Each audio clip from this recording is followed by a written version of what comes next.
Have you ever lost or broken your cell phone? It's a frustrating feeling. You feel like you're out of the loop. You feel kind of helpless, like you don't know what's going on. You feel disconnected from the world. Well, that's kind of what my speech is about today, about how we all depend on technology to get through our daily lives, how it affects all and encompasses all areas, such as your educational life, your personal and social life, even wider ranging areas such as the economy and the environment. I'm going to start out with your educational life and how it affects us every day during school. I'm sure a number of us, or all of us even, did research on the internet. We either went to Google or used the LRC and got on the library and tried to figure out what we needed for our speech. And we used different resources, electronic. I'm sure very few of us actually opened up a book and looked for something that we needed.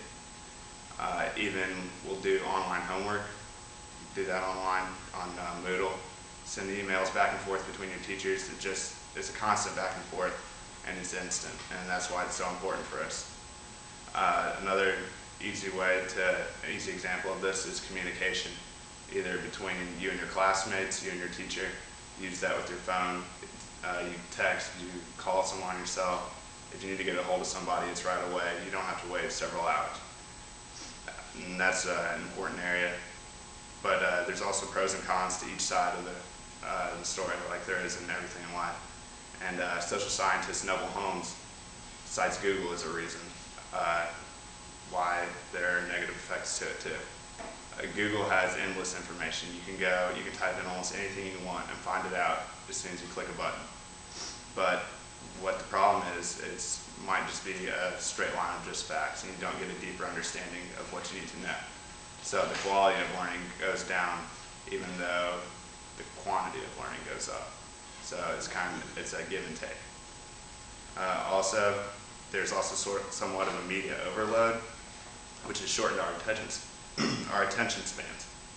And what that does is we'll get snippets of information from different sources. So say you're on CNN.com and you'll just read the headline of a story, and then you'll go on to the next one instead of reading the whole story.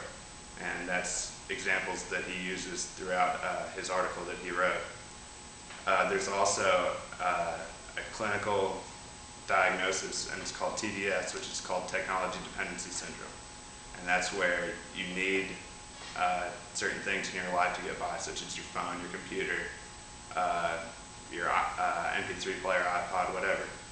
And it has certain symptoms to it. And John Nicholas, he writes self-help books for people, and he characterizes it in such a way that you're kind of restless, and you get fidgety, and when you don't have what you need, it's almost like it's a drug. Technology also affects the world at large, such as the environment. And right now, I guess the environment is really important in what we need to do, especially the way in which we use the environment, because we know that it's not going to be there. Not everything's renewable. And there's a foundation called the Global Environment and Technology Foundation, and it has three main purposes. And those purposes are clean and safe water, clean and safe energy, and sustainability. And what those three things mean is that it's making advances in technology so that each person, especially people in need or people in third world countries, can have a better way of life.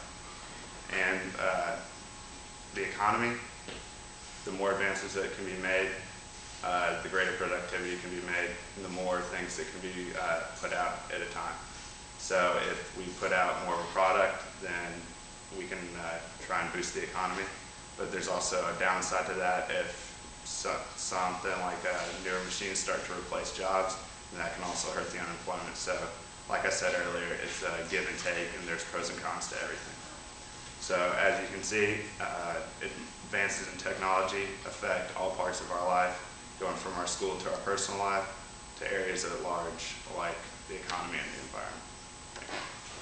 Thank you.